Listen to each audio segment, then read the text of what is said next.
Today, will Kiwis say hello to deflation?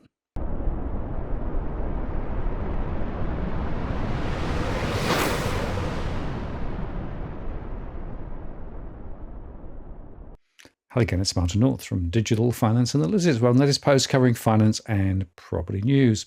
Well, compared to the weak RBA rate of 4.35%, the Reserve Bank of New Zealand lifted earlier and higher and has begun to cut rates as the New Zealand economy slipped into recession.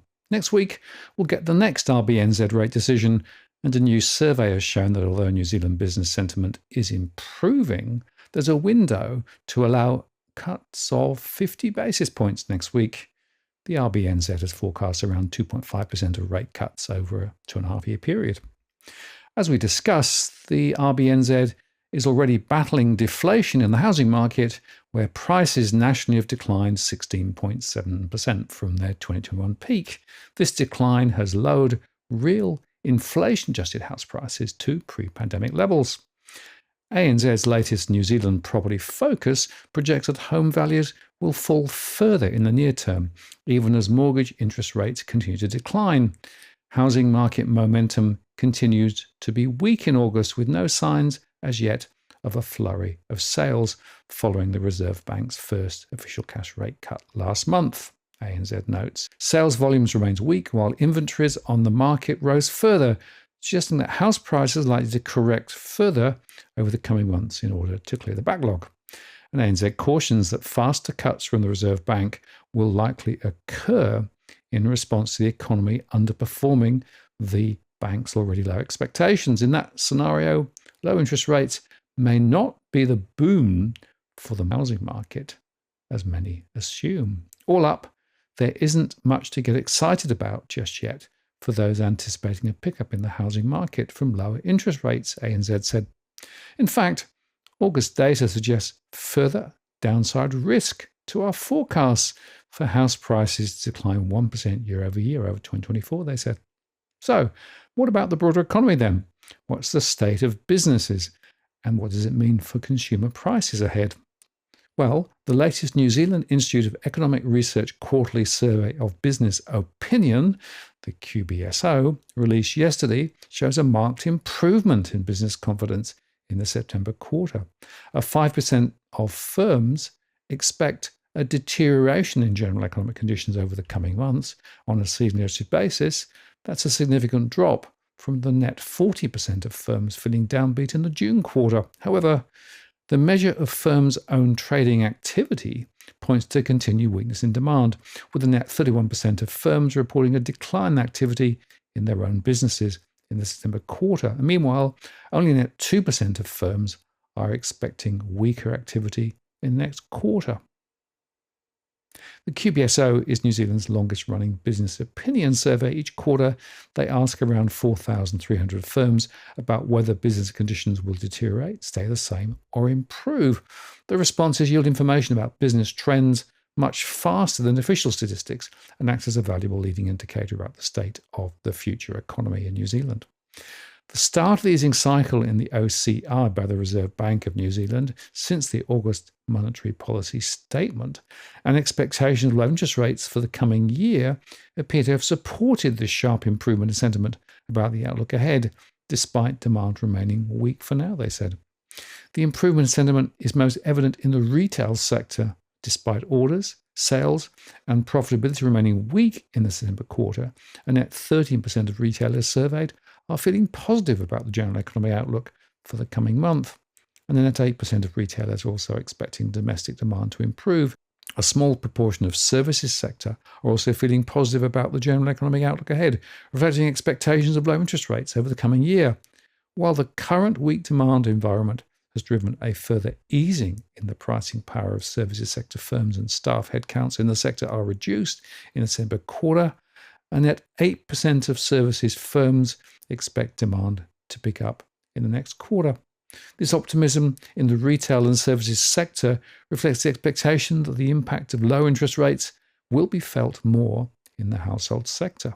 But in contrast, the manufacturing sector has the most downbeat, with a net 37% of the manufacturers surveyed feeling pessimistic about the general economic conditions over the coming months.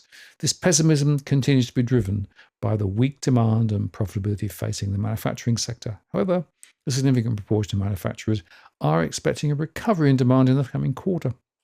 The building sector was also downbeat, although to a much lesser extent compared to the June quarter. The weak demand facing the building sector continued to reduce firms' pricing pressures, while cost pressures remain intense, resulting in a further deterioration in profitability. The measure of architects' work in their own office points to continued weakness in the pipeline across housing, commercial, and government construction work for the 12 months ahead. This is in line with the consent issuance data, which also suggests a soft pipeline of construction demand over the coming year.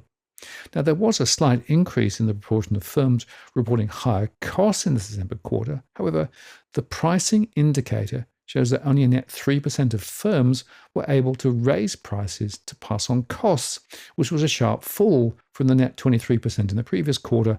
The reduction in pricing power was particularly evident in the building, manufacturing, and retail sectors. The change in firms' price-setting behaviour was highlighted by the Reserve Bank of New Zealand as a key factor, providing them the comfort that inflation was easing enough to warrant them to commence an easing cycle in the OCR. All up, despite the positive business reaction to the rate cut, demand has collapsed across the New Zealand economy, pointing to severe cost disinflation and maybe even future deflation. Reported activity by New Zealand firms has plummeted, pointing to softer gross national expenditure and to lower GDP. These developments suggest that the earlier interest rate increases are continuing to have their intended impact of dampening demand and reducing capacity pressures, which are driving a further easing in inflation pressures in the New Zealand economy. The easing in capacity pressures is particularly evident in the continued sharp turnaround in labour shortages, with significant proportions of firms now reporting it easy to find skilled and unskilled labour. Many firms also reduced their staff numbers in the September quarter. These results point to a slack in the labour market. Given the labour market tends to lag broader economic activity, they forecast a further increase in the unemployment rate ahead. And the main factor limiting production is now purely a lack of sales, and all up, this is moving reported selling price inflation into deflationary territory. Mary Jo Vergara, senior economist at Kiwi Bank, summed it up. Current activity remains weak and signals a need for further policy easing. The Q3 survey showed modest signs of improvement from the dire Q2 readings, but still suggests that the economy is struggling, said Mark Smith, senior economist at Auckland Savings Bank. Activity gauges from the QBSO ticked up, but were still nothing to write home about, being consistent with recessionary conditions. The weak QBSO figures highlight some upside risk to the unemployment rate outlook, as it's consistent with a sharp climb above 6% by the end of the year, Smith said. The Reserve Bank of New Zealand will be taking particular note of the survey's findings because the employment intentions remain firmly in retrenchment mode, which suggests labour market easing and fading wage pressures ahead. For the RBNZ, this could signal further declines in domestic core inflation, emboldening it to cut rates further. Next week's OCR decision still looks to be a choice between a 25 basis point or a 50 basis point cut. Our base case is 25 basis points, but we would not rule out a 50 basis point cut next week if the Reserve Bank of New Zealand deemed that it would be more necessary to more quickly normalise OCR settings and to mitigate the labour market fallout, Smith said.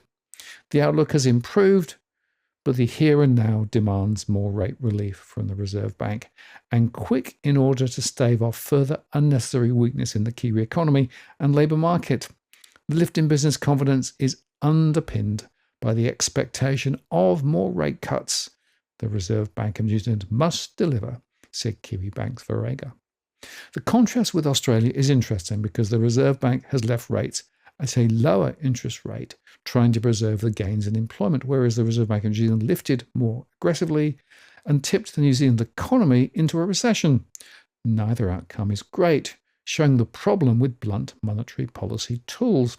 In addition, the latest New Zealand migration stats reveals a sharp moderation in net overseas migration critical factor working against economic growth. And worse, a large number of citizens are emigrating from New Zealand, replaced by poorer migrants from developing nations. That's according to Stats New Zealand.